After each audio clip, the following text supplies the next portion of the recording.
Welcome back, everyone. You thought we were done, but we still got all kinds of action left on the table. It is Mazel, it is Joshi, and we're continuing our run in the LCS Summer Proving Grounds down in the losers bracket of round 2. We've got Immortals Academy going up against Evil Geniuses Academy, Joshi. We do, and it's going to be an interesting one to say the least, right? We've been seeing a lot of change coming in from Evil Geniuses Academy and Evil Geniuses Prodigies, their amateur sister team, with a lot of rotations coming through quite a bit. Typically, we were seeing Evil Geniuses Academy play with contracts throughout most of the regular season, but now they've been playing with Tomia, and as their coach Peter Dunn says, you can't expect them to instantly be playing at the exact same level they were playing at throughout the course of the regular split. And it's a scary thought to think about, or maybe not so much, as the development behind the scene is what is crucial in these kinds of moments and seeing what kind of synergies they can develop in such short time, right? And especially, this is still another knockout round. I'm going to say it 1,000 times more probably tonight, but like this is put up or shut up moment for both these teams and trying to kind of make their way throughout the losers bracket here. Whoever wins here will go on to face Resolve in round number 3. Wow, no, we will have to wait till next year, March 30th. Look at that. It's a little bit of time, all right, we gotta wait, but no, it is just right around the corner. It is going to be right around the corner, but we are seeing these two teams that are going to go head-to-head and take a look back at memory lane on where Immortals actually played. They lost 0-2 to a rising and a surging Dignitas Academy, as well as a 2-0 win over Zeus, one of the top amateur teams we were looking at throughout the course of the regular split. We were expecting them to do quite well. Unfortunately for Zeus, they are knocked out, and Immortals are going to continue playing over them. Yeah, so it is a little bit unfortunate for Zeus, one of those high-profile teams for the amateur scene, at least in general, but also huge for Immortals to be able to come out and do that, to put them down in the dirt, and to be able to continue on, right? And I think they've had the biggest mix, at least. They've been able to face academy teams as well as amateur teams. On the other side, for EGA, it's been all academy, and it's been all a little bit interesting, right? We had a 2-1 win over GGA, and then that 0-2 loss against 100 Thieves Academy. So want to see the bounce backs for these two teams. And we're looking at those rosters on, man, so many names, so many things to talk about, especially. But one of the big difference makers in this is that mid lane matchup between Pretty and Jojopyun. Yeah, we've been seeing quite a bit from both these guys. And the fact that Jojopyun, one of the youngest players in all of amateur, is now looking to be one of the top prospects for potentially moving up to LCS relatively soon, is a huge testament to how much work they have been putting in, and we've been seeing how aggressive they've been able to play. I feel like they haven't quite been as good as they were in spring, but that is also such a high bar that it's hard to fault him for that, and he's starting to get his confidence back once again, now that we're starting to see him play on things like the LeBlanc. Yeah, the LeBlanc is going to be key. I mean, we have seen both these players whip out the enchanters from time to time to support the rest of their team, but I'm looking for those big plays. We've already had so much action today. You got to keep the train rolling in that aspect of it. And one of the ways you can keep that action going has got to be throughout a lot of these matchups, but especially Anda, Tomio, and the top side of the map with Viper and Tony Top. And this is going to be a big test for Tomio as well, right? We're seeing some very strong laners on both sides. Viper, one of the strongest top laners, actually winning last split with no org, and now having a top 2 performance at worst here coming in for the side of Immortals. They've been instrumental alongside Anda in actually making sure that they have a lot of strength in the top lane. And Tomio, relatively new to the Evil Geniuses Academy roster, is going to have his work cut out for him to try and limit some of the bulldozing that we know Viper and Anda to do. Yeah, it's Hyper Viper. It's the Viper show there for Immortals, and how can you get that top side of the map activated for them? And a way to activate that top side of the map is from the bot lane, not necessarily from the ADC position. That's something we can talk about a little bit later, but those supports are going to be integral to getting around the map and getting influence for these junglers and for these lanes. One of those picks in particular has got to be the Rakan, which is going to be highly prioritized by both these supports. This champion has been growing in priority throughout the course of the last couple of patches. People are really looking at this as a strong contender for one of the strongest supports, and both of these guys are big aficionados of this champion. You have both Joey and Mystiques love to play it. Both of them also love roaming towards the top half of the map and kind of leaving their AD carries in isolation, right? They're not necessarily going to be It's the bot lane fighting these island. 2v2s. We've all gotten accustomed to it now. Yeah, we're right? all used to that at this point, I'm right? still sad, but I'm okay. I bought a ticket. I'm there anyways. It's okay. It's okay. It's still a nice island, right? You just free farm. Neither of you Is guys it? are necessarily Is it? I fighting. feel like it's not that. I feel like it's not a nice island like the top lane island where it's like all nice. You got the beautiful white sands. You got everything built up there. Bot lane island is like you get a stick and there's like one fish going around in the pond. You gotta have fun with it. I don't know. You and I have very different perspectives as a top laner and AD carrier. Like, grass looks kind of green over there. Yeah, I don't know what we're gonna do. We gotta decide our differences, but we gotta talk a little bit more about the draft after a short little break. We're gonna step away on the other side of this. Game number 1 between Evil Geniuses Academy and Immortals Academy.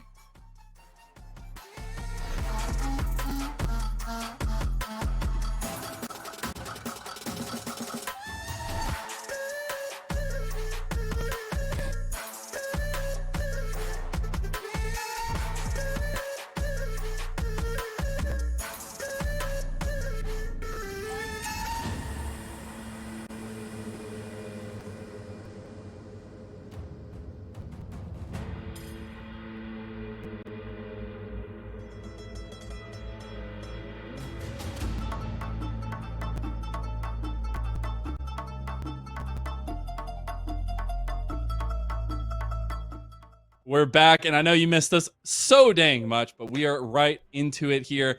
Game number 1 draft of this best of 3, this deciding knockout best of 3 for both these teams. Immortals Academy on the blue side, EG Academy on the red. We already get the Aurelia banned away. We also have to note that these are the 5th and 6th seeds coming in from the Academy playoffs, right? They were very strong and in theory should be very evenly matched across the course of the season. And we'll see how that actually lives up because they are both down here in the lower side of the bracket, someplace that I don't think either of them were really expecting to be this early on into the tournament. So we are also seeing a lot of these very strong 2v2 champions with the Irelia, Zinjo, Lee Sin already taken off the board. And I was a little bit surprised Rise didn't make an appearance in our last series, but I guarantee you Jojo Pyun and Pretty are not going to be able to play that. Yeah, it's not going to be allowed. We also get the Ziggs ban that we saw a lot of in series number 1, at least one time in our 2 games, but still very high priority in that pick along in general. The Xin Zhao as well, I like that being banned away. The Lee Sin also, a lot of enablers in the jungle, a lot of high tempo junglers as well. And I want to see if that last ban is going to be the Thresh that actually gets taken away by EG, because we saw Thresh have such influence last time. All right, we got the Varus coming through as well, coming in for Keith. Yep. Very, very common at this point. I feel like there's not a lot of AD carries that a lot of people play, especially if you know that you're going to be weak siding your AD carries. Varus is definitely high up there. Ezreal is pretty darn good. Aphelios tends to need a little bit more interaction with the support, but the Rakan, at this point, we said this was going to be highly contested between these 2 supports, looking like Evil Geniuses Academy want to grab it for Mystiques right away. Yeah, it will be picked up there. Nice little comfort given over to EG Academy. Also, something that lends to them a little bit more because you talked about earlier, you know, Tomio going up against Anda. You need a little bit of support in that aspect because Tomio himself has had such great performances, but it's going to take a team effort to take down Immortals Academy. Now, it is the Tristana locked in. I haven't gotten to see a lot of Tristana here recently, but I love the pick. I think there's a ton of pop-off potential, plus the resets are there. And on top of it, you have the Rakan here to help out. I really like this pick overall, right? Because on the one hand, you are going to be getting a lot of free priority with this champion. It is manaless wave push, and we will be allowing Mystiques to move a little bit more proactively. But Pretty is going to be the one who is going to be playing the LeBlanc. This is something that Evil Geniuses Academy should have been expecting. Ryze is typically the counter pick, but they were the ones to ban it away. So what is it that Evil Geniuses are wanting to pick against it? I mean, we've seen Jojo Pyun play Sylas, Lucian, and Lulu during this tournament. I honestly, Jensen's looking a little big brain here with the draft for game number 1. They got Viego as well. Still a very, very strong champion in its own right. Going with their own resets as well on the other side of it. We'll see what EG's response is here. What can Matt think up for his team? What kind of strategy will come out? And especially looking at those solo lanes a little bit more. I feel like they need to grab a strong piece here for themselves to kick off this to at least finalize this first draft or first phase. And it's Lissandra. Don't like it. Don't like it even a little You know, bit. I'm not sold either, but your face definitely didn't sell me. Ugh, I mean, we've been seeing this a little bit in the LPL as a counterpick to exactly LeBlanc, but the thing is, Lissandra doesn't necessarily provide as much for your team. You are basically a walking ultimate, and if you want to pick a walking ultimate, we've also been seeing, I believe it was Soligo was the one who pulled out the Malzahar Yeah. into the LeBlanc, which does a little bit more for your team, right? It's the same kind of lockdown that can only be responded to by Quicksilver Sash, and you also have a lot more team fight proactivity. So it is saying to me that Jojo Pion kind of relies a little bit more on the rise than we might have initially been expecting, and is instead going to mean that Evil Geniuses are looking to play around the top lane. You don't necessarily look at Lissandra as their own damage carry. It's going to be Tomio and Tony Top who are going to be the ones who are going to need to be doing the damage.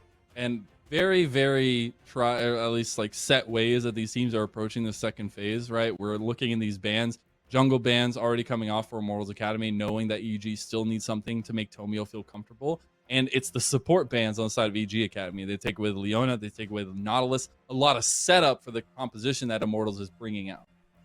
This is a lot of traditionally very strong engaged champions already taken off the board, right? You have the Thresh, Leona, and Nautilus. Now, I'm a big fan of the Amumu in positions like this, but Okay. they also have to look at things like the Alistar and the Rel, which Joey has definitely played quite a bit of throughout the regular season. And while it's not quite as good into Rakan due to Rakan's mobility, it is still something that gives Immortals some tools to actually be aggressive in a lot of these situations where they don't otherwise have aggressive crowd control.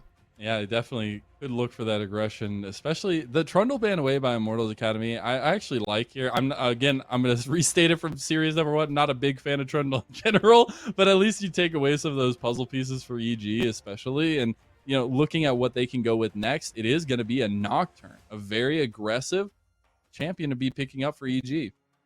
Interesting. So you're looking at some very aggressive level 6 plays coming in from Jojo Pion and Yeah, you Tomio, are. right? Both of them have huge wake ups at level 6 and their ability to actually play this through. And Anda going to be in a very difficult position because he's not going to necessarily be super excited about taking either of these champions, right? They regular abilities are not weak by any means, but so much of these champions' power budgets are in their ultimates. The Tom Kench comes out for Immortals. All right, Jensen get a little spicy with it. We haven't seen too much, I feel like, of the Tom Kench. I know I was seeing a lot in the LPL, but it was the aggressive style of Tom Kench, right? It was, top lane, or it was taking support, but still being completely aggressive with it. I want to see what Joey can do with it this time around, as well as Immortals lock in the Renekton for Viper. That's a big pickup for Viper and potential carry. On the other side of it, though, there is a hover, and it's looking a little spicy here on their side as well. EG have GP hover. Gangplank would be a little bit surprising to me since they Yeah. did nerf that Q quite a bit, right? The fact that it counts as a ranged auto attack means it's not quite as powerful. And again, this is the Renekton before the nerf to the stun, right? It is going to be much stronger now than it is going to be in a couple of patches. So Viper should be very happy about this. You do have a very strong stun clicker where you just press W, you flash on somebody, you E on somebody, and suddenly they're not moving for a little Yeah. while. So I'm really liking the composition. We know that this game is going to revolve around the top half of the map, and it feels like Immortals Academy are going to be waking up a lot earlier than Evil Geniuses will be. Yeah, the Evil Genius is definitely trying to hold on with Tony Top on the Ornn in the top lane against Viper. We've already said Immortals love to play around Viper. It is the Viper show. Everybody else can show up, and there are moments of carrying through Anda, but it's primarily focused around Viper. And on the other side for EG, it looks like they've approached that in a specific fashion, right? You've got the tank in the top lane who's going to provide you that scaling later on. You've got a ton of lockdown and kill pressure in an instant from the rest of the team composition. So what's your final thoughts on these two compositions going up against each other, Joshi? Evil Geniuses ultimates go brr. You really look at level 6, we're going to have a lot of big fighting tools, but up until then, going to be difficult to contest for things like crab. So Tomio, going to have to be very careful every time he comes to the top side. Definitely is. We'll see how it all turns out. We got to step away for a little break while we load onto Summoner's Rift. Do not touch that browser. Don't go anywhere. Game number 1 of EG Academy versus Immortals Academy coming right up.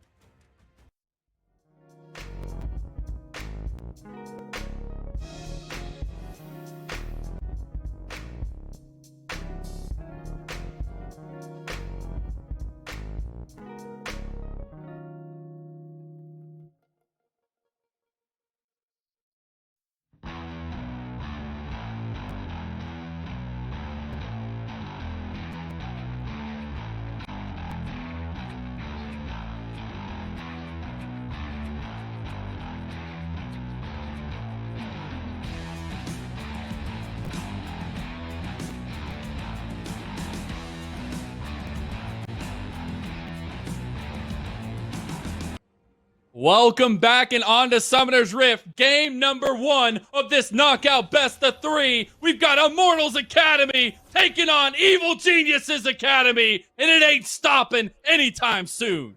Oh, they're going right aggressive. Just all 4 members and then they stop? That's not what I was expecting them to see. They're counter-stacking this bush, expecting an invade coming in from Evil Geniuses, but the invade does not appear to be coming in. I'm a little bit surprised that this was an expectation that they had because there's not a lot of tool. I get, okay, one thing that they could be doing, right, is waiting for Mystiques to see if he just hops over the wall, right? It's a very common play with Rakan. You hop over the dragon wall, you try and find somebody in the tri-brush by coming in from an unexpected angle, but not going to be doing it this time. Instead, just going to be walking back, and not a lot going to be happening during the level 1. Nobody's really going to be getting any vision.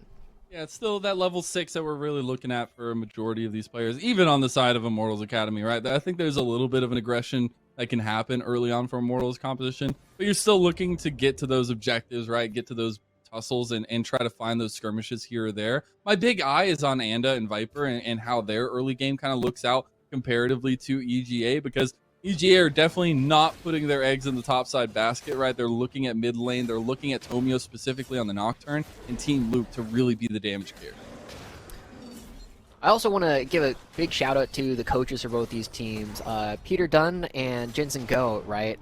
Jensen actually sent me like a slide from his prep, and I'm not going to be giving all the secrets away from it, but there's a lot of really fascinating stuff that these coaches are doing in terms of prep for the other team, and Jensen also does great trivia games on the side. But right now, I think that we're going to be paying a lot of attention because he's also identified that they tend to leave Team Luke kind of isolated as they start to move around, and we'll see once these supports start getting level 3, it's probably going to start leaving the lane. Yeah, you got to get out onto the roams. That's what we're actually kind of expecting for Mystiques and or Joey. I feel like Joey maybe a little bit more so, or less so rather. And the fact that we talked everything to this point about everybody else, but one of the big points that we wanted to highlight was this bot lane matchup between ADCs. Team Luke versus Keith. Keith, a player who has had a lot of track history, right? Who feels like this could possibly be the last time for him to really prove himself, finds himself in a knockout round against Team Luke, who is a rising star in the amateur scene.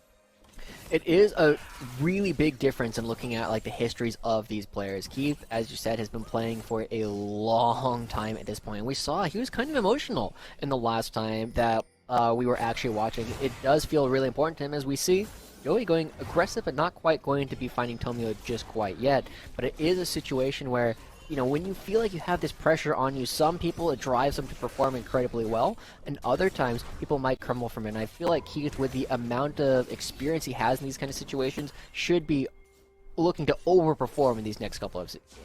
Yeah, definitely should, and has the Varus that they first picked as well. Definitely wanted that pick for him specifically, and being able to create that comfort down in the bot lane. But all in all, when we're talking about the bot lane a little bit, I also want to go back over to the conversation we were having about Joey and Mystiques. And when I was talking to Jensen before this, is like, this is the matchup that he wants to look at the most. This is the matchup that he thinks is going to be the most volatile and also the most influential, right? If you can get off onto a roam, these timers are super important for both of these supports. I also want to highlight something about these supports that we haven't talked about just quite yet. We were so focused on all of the big ultimates coming in from Evil Geniuses and kind of hadn't focused on the fact that they can get nullified really easily by the fact that this Tahm Kench exists. Right? Yeah. He's not able to do it multiple times per fight anymore, but he can still eat up somebody, in this case Keith, most of the time, and just say, nope, you're not doing any damage to him, and now I'm going to spin him over this wall, and he's also got a 1,000 health shield, so good luck actually killing him. So Keith is actually going to be much safer in this game than I had initially thought, and it is going to be giving Immortals a lot of tools to play around, provided that their top lane gets the advantages we're expecting them to. Yeah, and that's where I want to change the conversation, where I was talking about EGA, they want to go kind of away from the top side, keep Tony top holding on up there against Viper, be the rock in the storm, if you will. On the other side, you're indexing into that top side of the map. You're trying to get Joey out there. You're trying to get pretty ahead. You're getting Anda advantages and potentially getting Viper involved as well. But I think this mid lane is where we'll see a lot of that scuffling, especially now that we're seeing Anda going for the aggressive invade onto Tomio. Yep. Oh, I think they just finally realized that Joey is here. He took a lot of time, right, to not show himself in the mid lane, made sure that he wasn't spotted out in any of those brushes. So he's going to be recalling, and this is kind of going to be this ping pong that we were kind of expecting with these bottom lanes.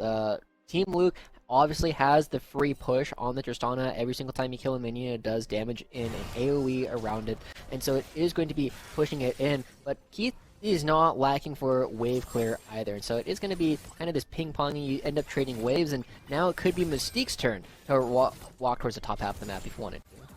And that's something we did expect going into this, is seeing both of them on the timer so far. Mystiques has been really staying with Team Luke, trying to ensure this bottom lane push is going to be effective. You do also have Tomio down here. I want to see how much influence we see, or at least how much priority of the dragons we see early on for both these teams. It is a cloud dragon again, so not necessarily the biggest boon if you're going to go for those early dragons or that early dragon, but I want to see if that objective stacking is going to be important for either of these two. I don't really think of either of these teams as dragon stacking teams. I think of really both of them as Rift Herald teams, right? The typical trade that you're going to have is like, well, we don't need the first 2 dragons if we just get 3,000 gold that the 2 Rift Heralds often bring with it. So I think it's going to be very dangerous for either team to over-index right here on the bottom side of the map, but it's also going to be a little bit scary because Tomio, level 5, getting close to level 6. He is getting to that break point. You do have the 1v1 on top. That's the Ornhorn used. Nice flash from Viper. Can he get the play out, though? Viper getting a heal there from Q, but Tony Top gets out with a nice knock-up. That was a really mechanically intensive moment for Viper. It was, and I also like, 1, the confidence that he has to go for that, but 2, the confidence that Tony's just like, I don't believe you. You're not killing me. I don't believe you. Right? Like, you know, I use that terminology all the time. Like, I don't believe you, right? Like, you're not killing me. And oftentimes I say that, and, you know, then Mark will be like, haha, because he knows that a solo kill is about to follow because one of us is about to die. Every time. It's got to happen. That's what happens with confidence. Yeah, it's like, ah, nope, you're wrong. You can't kill me. Nice flash, idiot. And Tony Top just walks out. Viper, I mean, he's still going to get a big wave push and will have the teleport to be aggressive soon. It also means that Tony won't have the ultimate set. Yeah, they won't. They're going to go in bot lane, though. Not going to get the stagger there onto Team Luke. A lot of damage from the piercing arrow, though. I do want to point out, Jojo Pyun did back. He also had burned his flash in a trade with Pretty, I'm guessing. And so that's a huge thing I want to kind of circle back to later as we see the fights unfold. And now that we're getting to that level 6 point. True. That is going to be really important. Jojo Pyun relies on that to be aggressive a lot, just to flash forward and lock down a single target, because it is where so much of Lissandra's power budget is put. But Pretty also knows this, does need to be very careful. He needs to know where Tomio is before he goes aggressive, and right as I say that, he's like, no, clear this wave. All right, so we're getting objective focused now. Rift Herald is being started up by EG Academy. The first dragon was secured also by Immortals Academy, but they've got all look at this! All 5 members of Immortals Academy are heading up this way. We're about to get a tussle, Joshi. Tony Top still doesn't have his ultimate. This is part of the reward that IMT had earlier. We'll see how they take this. The pain not going to go through. The Rift Herald's getting very, very low. It is going to be secured by EGA. Now they just need to get away. Does Joey go for the angle? No, they are going to just back away. So all bodies committed from both sides, and it's just going to go over to EGA. What do they do with it? They're just going to be backing away, and right now they're just leaving Team Luke and Mystiques up here, but this is a dangerous spot. Keith is level 6. Watch the chains. Viper can come over the wall. There's the Abyssal dive, but it's not going to be there, and Team Luke gets out with a nice little rocket jump. Okay, well, it is going to end up being a little bit of nothing back and forth. Evil Geniuses are the recipient of the Rift Herald, and we'll see how Tomio wants to play it. Now, we always have to pay attention to the first ultimates being used by Nocturnes, but it's going to be especially important this time where they actually choose to go for it. And we know Pretty doesn't have a way to get out of the crowd control from Jojo. We also know that Viper doesn't yet have Flash, and Tony Top's ultimate is coming up in just a second. It's already up, so there are opportunities for Tomio to try and put Tony Top or Jojo Pyun ahead. And I'm loving these lane swaps, just very fluid from both these teams. No freakouts, right? You know what's happening, you calmly respond to it, and now we get the change up of sides for both of these junglers to really focus on. But already, you see Immortals Academy committing bodies to the top side. They're bringing all 4. They've got Pretty coming up as well against the dive for Team Luke and Mystiques. Chains of Corruption, max range lands on the Mystiques. they're not actually going to go for it. Pretty heads back to mid lane. But it's actually the other way around. Mystiques goes for it, and Joey has to gobble up Keith. Team Luke is going to get the reset on the charge, but does not find the kill. And it's just chaos.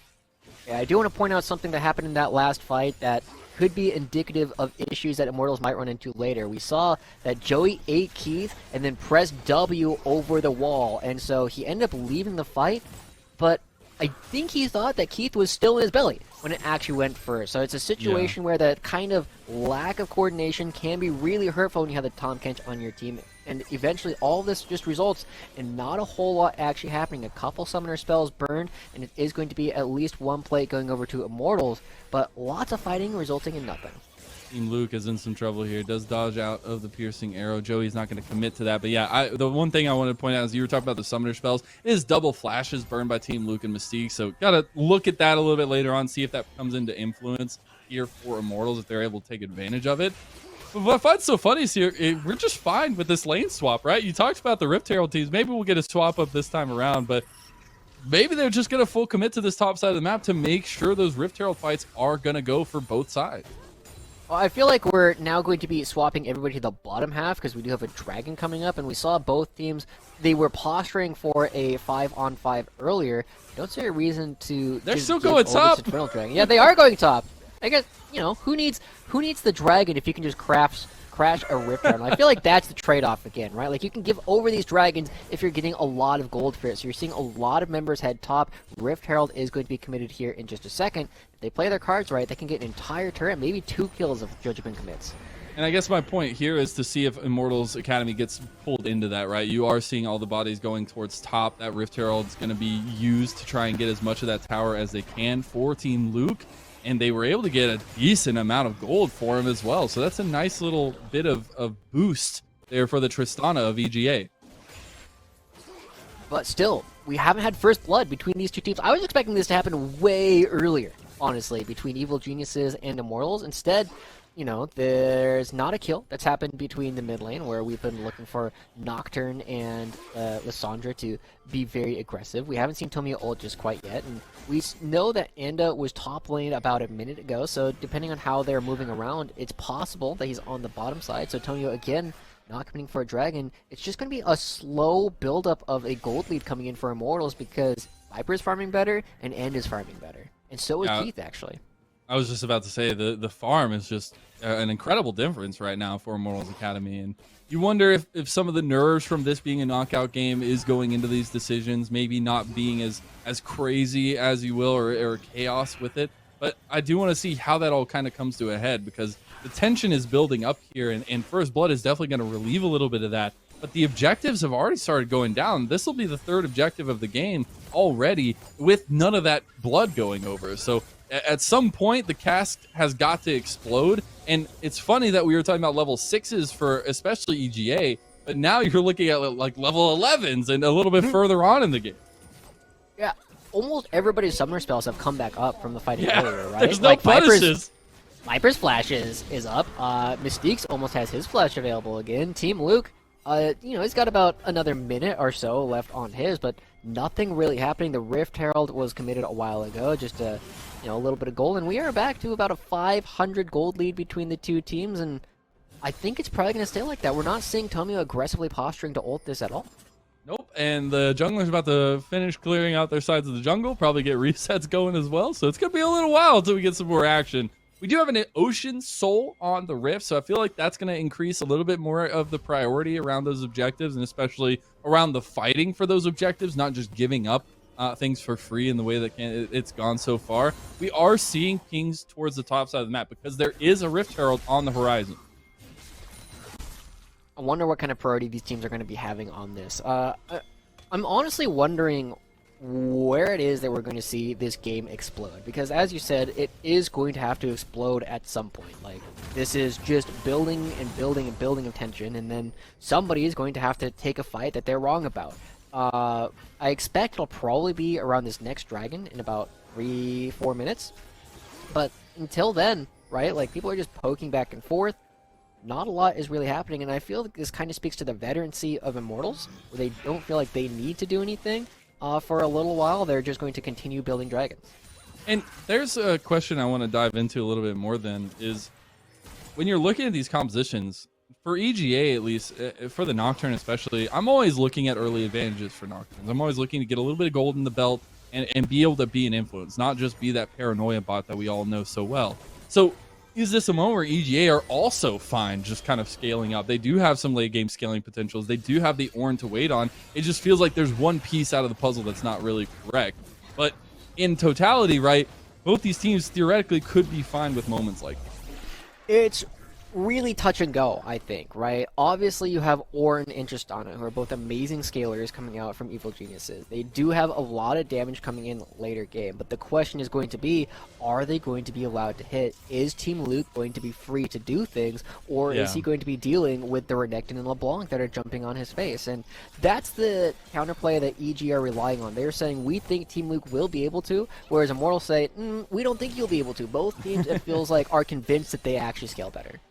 Hey, it's so funny. Somebody's going to be wrong. As you Someone's said wrong. Somebody in this is wrong. It's just like Clue. You got to find out. You play a game to find out. Oh, Rocket Jump is going to get off on the other side of the Chains of Corruption, though. Is a flash burned by Team Luke again. Okay, well, it looks like we're going to see the top lane turret go down here in just a second. Jojo Pyun will pick that up for themselves, but crucially, Team Luke will also have his flash down for the next dragon fight, which is going to be happening in about 2 minutes. So make sure people are going to get their recalls down, and we normally look at what one item spikes people are on for these kind of dragon fights. This time, we're going to be looking at who's going to be on their second item, who has entire second item completed. Heath looking at Youmuu's plus Muramana potentially before the dragon actually starts. Most people still going to be looking at about 1.5. What do you think about the Youmuu's start for Keith? I A little love bit of it. extra power, a little bit of extra potential there. It's really cheap, and off of your first mythic item, you're not getting the mythic passive on anything anyway, right? Because it's your first item, so you're not losing out on that. And when you build the mythic item as your second or third item, you just suddenly get a lot of power. Oh no, Mystiques! He's been caught! Oh no, Mystique skids off over the wall. Beautifully done. To not panic in the moment. Look, Lennon, I'm gonna be honest. I'm a color caster here, but I like a little blood. I'm gonna start having to cheer for ward kills here pretty soon. How do you think I feel? I'm used to kills in like 2 minutes. What's happening here? But I can appreciate it, though. That's the thing about these kinds of situations is like both these teams know what's on the line. They know that, a mistake gives over so much because as soon as one of these teams gets a lead or gets an advantage, they run away with it. It's happened so many times before, and especially for Immortals. So when you're seeing these calm, collected moments and decisions coming through, not taking those extra fights, not overextending so much, that is the reasoning why. But at some point, it is going to blow open. And you see Joey is on the roam here, trying to get something happening. But it's the safety that both of these compositions have drafted for themselves that's helping this so much. Both teams have missed their windows to actually get a recall in, so whatever items they're sitting on right now is the items that they're going to be sitting on for this upcoming dragon unless they want to start committing teleports. So we got to see Joey looking to be a little bit aggressive. 12 seconds left. Nobody has mid-prior just quite yet. Jojo is going to have to back and teleport in if they want to try and contest this, but Tony Top, they're giving up chokes. This is a very dangerous spot for Evil Geniuses to try and walk into this Final Four. And definitely as Mystique's trying to get some vision down ahead of time, potentially a TP ward for Jojo Pyun. If they can actually pull the trigger on it. They are still pushing top lane. Do they just give this one up? Yeah, it looks like they weren't set up enough. Oh no! Take it back, Joshi, take it back! They okay. It's a little bit late, but they want to commit. Now they've got all 5 members. Look at the back line, though. There's the paranoia. Everybody's blind, and it's already first blood to Jojo Pyun. And now EGA are taking the rest of the fight. They've already found one. Can they find more? Viper is trying for his life here against Jojo Pyun. He goes in. That's huge. Viper! Oh, my God. But he gets stopped up. He gets stunned down, and Tomio slays his life. Okay, well, we finally get some blood. It looks like it's Immortals who were wrong about whether or not they want to take this fight. But we gotta take a look once again when the replay comes through. So for now, we'll just talk about the 4 kills and the dragon that Evil Geniuses have picked up. Now they have a lot of map control. They got to use all their ultimates effectively, and this puts a stop to some of Immortals' dragon stack, and it means that there's going to be at least another 5 minutes in the game. So whichever team is right about their ability to scale better is going to be very happy about this situation. But as you said, getting a small lead can balloon. Now, at the very beginning, not the very beginning, early on, we talked about Tom Kench and his ability to keep Varus safe. during these fights. Watch where Joey is relative to this Varus. He's nowhere near. Yeah. This is a huge opportunity. You just jump onto the AD carry and suddenly there is not enough committed damage or DPS over the course of these long fights to actually burn down the front line. Mystiques and Tony Top are too healthy at this point. And they're trying so hard to get Team Luke, but he keeps getting the rocket jump resets in the middle of the fight. And then the spacing afterwards is huge from EGA. And in totality, like, we talked a lot about, neither team wanted to give up points, wanting to kind of take this slow, make sure they're making the right decisions. But that makes moments like this where you lose 4 kills to 1 even bigger for EGA, because you are that far in the game. These decisions, these moments matter that much more because the time that is spent in the death realm. We're starting to see Ornn items starting to come through, right? The Frostfire Golem has already been upgraded for Tony Top. We're going to see this getting worse and worse. As we said, Ornn just being on your team will slowly give your team 5,000 gold. So EG, the gold lead is effectively 1,000 larger than we're going to be seeing. It's going to change every single time Tony Top gets another level. IMT, they can still fix this, right? Like, it was a mistake in one fight, but their composition, as we looked at in the earlier game, still does the same thing. They're the way that they try and play these does not change. Still have the strategies that they've set out in front of them, but it's all about the execution from here on out and making sure you're set up for those fights. Talking about set up for those fights, Mystiques is down. Yeah, okay, that's a good pick coming through, and it is going to be obviously very helpful as they try and establish vision for a potential Baron play. But it's also very hard to go for this while Tomio and JoJo have their ultimates available. So I still feel like Immortals are in a little bit of a deficit, as evidenced by the gold, but also as evidenced by the fact that they haven't necessarily been able to find a lot of early plays. And we get a replay. I mean, even our observers are just like, yeah, this is the second thing that's happened this entire game. Yeah, so let's give it a cool replay for it. Hey, we get the whole animation there from the Heartbreaker as well in the possession. Gotta appreciate it. I can give some, at least we get a little eye candy here while we're waiting for things to really explode. But again, that leads to the point I was kind of talking about, and especially being able to kind of take those big fights at 22.5 minutes, right? And lead that into something, because that's what's so important to me. I agree. Every single time you get a kill, you should be asking, how well are they able to convert it into something more? Turret has not gone down with that kill. You haven't picked up an objective. You haven't done much of anything. So it is, it's 300 gold, which is not nothing, but it's also not a whole lot more than nothing. And Viper, he's been trying to bully Tony Top. He's trying.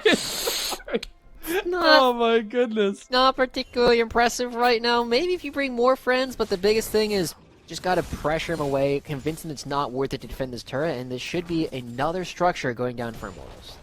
It should be. With the setup on the other side of the map for EGA, they're not going to really be able to respond. They're just going to keep Tony Top down this way, give Viper that extra goal for IMT, and then we'll get the resets coming out. Gotta expect the next big fight is over this dragon. This is sole point for Immortals Academy, but how do EG approach this? Being in the lead, having some kills like this, but still feeling like they need to really execute those fights comparatively. It's really going to be, again, about protecting backlines, right? It's very difficult for Evil Geniuses to contest the poke that Varus is doing. He is uncontested in that, actually. There's nothing that Evil Genius can really do to try and threaten the HP bars of Immortals. So it's all about Evil Geniuses finding this alpha strike. You gotta kill one person almost instantly, and normally, again, we look at Tom Kench. It didn't happen last time, but it can be something that they just need to do better execution on, and then they will be able to turn things around with the fact that their AD carry has withstood 3 ultimates. Yeah, it's just a little bit of something to hang your hat on in that aspect of it. We do still have Pretty pushing up the top side on a tier 2 tower now, but no response coming out from EG because they want the mid play. He's gobbled up just like that, and you don't get anything for EGA. But they do get the ultimate out of Joey, and I feel like Evil Geniuses are pretty happy with that because it was only exchange of 1 ultimate. JoJo goes for it, but he finds the catfish instead. Now on the backside of the fight, Pretty's looking for it too. Team Luke almost gets his life taken from him. Piercing Arrow is going to do a decent amount of damage. Again, nobody dies, Joshi. But conceptually, I love what Evil Geniuses did, right? They traded Tomio's ultimate for Joey's ultimate, and then they're like, okay, now we fight afterwards. Unfortunately, they weren't able to get onto Keith. They had to try and dive Joey, and it wasn't going to be enough. So Immortals, now with the health bars in their favor, are going to actually be picking up this dragon, putting them one away from Ocean Soul. So we're seeing this crazy interplay between how these two compositions function. Evil Geniuses are conceptually doing it right. Unfortunately, they just weren't able to execute on it, and that means we're going to get another fight in 5 minutes because the game has not exploded even still. Even still, 25.5 minutes in, this is absolutely crazy, but it is sole point for Immortals Academy. A big part to their success could be securing those objectives even further, using that Ocean Soul against EGA's composition, but it's a long time till we get there, and there's still some fights to be had. I want to see what kind of priority around this Baron, if we see any baits or anything. But to some point, Joshi, I feel like neither of these teams is confident enough to do anything like that. But IMT are actually confident enough to move in. They've got duped! Oh no, the paranoia! They found Keith! Is he gonna go down? He does! Mystiques picks up the kill, and IMT Academy are running for the hills, but Team Luke and Tony Tough are frying up some catfish. Nice, this is what we like to see. Evil Geniuses identifying Keith and Joey are separated. They can't get to each other through the Nocturne, Paranoia, and Pretty, Viper, and Anda now have to try and find something to do against this big meatball composition. Pretty does a lot of damage, but I don't know if he has enough to blow up some of these tankier members yet. Anda going in here. He's got all 5 members immediately turn on to him, and Anda's down. Okay, ooh, Pretty goes in, not going to get a whole lot, but they're just going to keep turning back onto the Baron. Keith and Joey are so far away, and they're finally going to give it up. There is no entryway there, and he stepped forward for like a moment, and it was like a bunch of sharks smelling blood in the water. All 5 members just immediately turned towards him, and unfortunately he goes down. But as you said, that is a big pickup for Evil Geniuses Academy. They've really just taken a hold of this mid-game, or I guess the later game now that we're 27 minutes in. Yeah, this is the big thing, right? Again, notice where Joey is relative to Keith. As soon as the Nocturne Paranoia goes off, Joey's like, oh, crap. Let me see if I can get back to him just in time. Fortunately, not going to do it. Yeah, it's hard, right? You don't know where he is. You don't have the vision on where any of your teammates are. Joey ends up going down as well. But conceptually, Evil Geniuses, I love the way they're playing these team fights. They didn't execute the first one, but they executed the second one beautifully. And if they can do it again, they should be able to win this game. But they have to continue doing that because Ocean Soul could turn this game on its head. And one of the brightest points for right now is Tomio's performance against Anda. Anda, a huge, vital piece to IMTA, a member who has shown so much success in the past in his entire career and in recent memory. And now Tomio, one of these players that has been coming up through the ranks, who has shown so much own individual development, is able to have a performance like this on the Nocturne, who didn't do anything until like level 9. And now we're seeing EGA take complete control of this game. And these players are all rookies. The ability to play this kind of cerebral style of League of Legends is not something we typically attribute to players that are this new, right? We said this about AoE, but the members of Evil Geniuses very much the same way. If you asked who these players were before this year, very few people would be able to answer that, but now everybody needs to have these players on their radar because they are making strong arguments as to why they should be the ones who are going to be picking up LCS slots coming up next year. Indeed it is. Now we got the Paranoia coming in. The 1v1 on the side. All right. Tomio can't find it on the Pretty. Does get a decent amount of health on him, but that's fine. You know, it's already about a quarter of the way cooled down, and you're still pushing in bot lane. Okay, we got enough time left. Oh, Chains of Corruption. It barely missed. Keith was going for it. Now Keith is going to... Oh, the Abyssal Dive comes out at the right moment, as well as the Gobble Up. And Joey is able to survive, or at least let Keith survive for a little bit longer. Well, I also feel like this is a strong situation for Evil Geniuses, right? They push this down, they take the inhibitor, and now they're going to be resetting. You want to be generally resetting at least a minute before the dragon actually spawns, so not only are you there when it spawns, but you're there, 15, 20 seconds early, so you can take control of the mid lane, take control of all the choke points. Evil Geniuses doing just that. The one problem that I might have is Tony Top's ultimate might not be up in time when the dragon actually spawns, so Immortals can find an opportunity for a fight.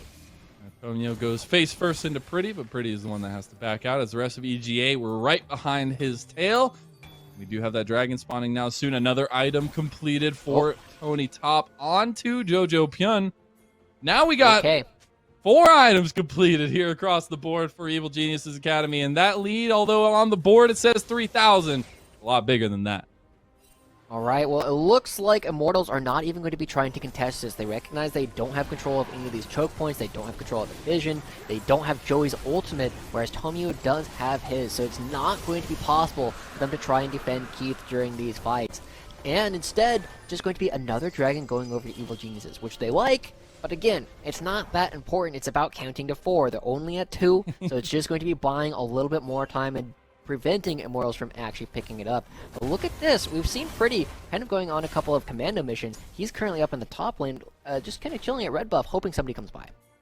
Yeah, just wants to try and catch somebody out, right? He's got the Rabadons, he's got Leandries, he's got a decent amount of damage right now. We've seen that. I just want to give a shout out to you, Joshi, for keeping it simple for me as a Jin main. The counter 4, I can do that. You can do that. I can do that. But yeah, it's very interesting to see how Pretty's been able to play this, right? Like, he's still literally behind all of the members of EGA. He still hasn't been targeted out, hasn't been found, was so close to finding a pick out on Team Luke, but didn't pull the trigger on it because he knows they're all surrounding him. This kind of feels like Meteos from way back in the day, right? Remember when he was like playing Lee Sin? Just kind of like didn't really do anything all game, just sat in a bush for like 2.5 minutes, and eventually somebody came around. But you are kind of in an odd spot, right? You are currently down a lot more than what the gold lead says. You don't necessarily have a whole lot of say over when these fights actually start, and you're very, very reactive. So Pretty not finding a pick might do some damage to Tony just because. Yeah, but just because it's like just throwing a rock at a mountain, no big deal. It just adds to it. But we do see just the slow but methodical push from EGA, and I think that's what I can appreciate so much from them. Talk about slow, methodical. It ain't slow no more. The missile dive gets stopped, and they're all on dive. And here's the paranoia, and you got everybody following it up. EGA are wiping Immortals Academy. Joey still alive, but his carry's dead, so he goes down too. And they find the knockups, but Viper and Anda are the last hope. Pretty's still there, but he can't do it, and the resets are abounding for EGA. Full A's teleport down to bottom lane. Tony Top, though, is also going to be going with Jojo. They're going to look to end the game with the bottom lane minions. This is Look at Team Luke. Just gonna be dancing a little bit. I love the way that Immortals, the Evil Geniuses were actually able to play this. They just threaten the Tom Kench over and over, right? They make him use the ultimate, and they're able to just get the ultimate out early. And once that's gone, they're able to dive onto Keith, and it's gonna be a beautiful win coming in from Evil Geniuses. Jojo Pyun throwing up the white flag for Immortals Academy. It is EGA who strike first in this best of 3, putting Immortals on the brink. Honestly, I'm really impressed with how Evil Geniuses were able to turn this, because nothing was happening for a long time. I was expecting a little bit more blood with the ultimates from Jojo and Tomio, but they just didn't need to. They just said, we know that we are going after Keith. If we can kill that, they don't have enough consistent damage to kill our front lane later on, and they had one mishap, right? They had the one time where they weren't able to do it in the mid lane, but they didn't lose anything for it, right? Yeah. They lost a dragon, and it wasn't even the Ocean Soul. So great stuff from Evil Geniuses, brilliant play, and I feel like Immortals now have to figure out how to change that, because it didn't look like they knew how to respond to this kind of play properly. Yeah, and it didn't feel like they were being super aggressive in the style that we would typically want from them in the top side of the map, at least early on. We didn't get really any of those plays, and give credit to EGA for that, right? Like, I feel like they were able to bear the brunt of what Immortals typically like to go for and find a way around it. Now, how much development, how much growth has gone into the Immortals camp? Jensen's got to find something to bring back the team and get them back into this series. We got to take a slight little break, as my words fail me. We'll be right back with game number 2 between EGA and IMTA.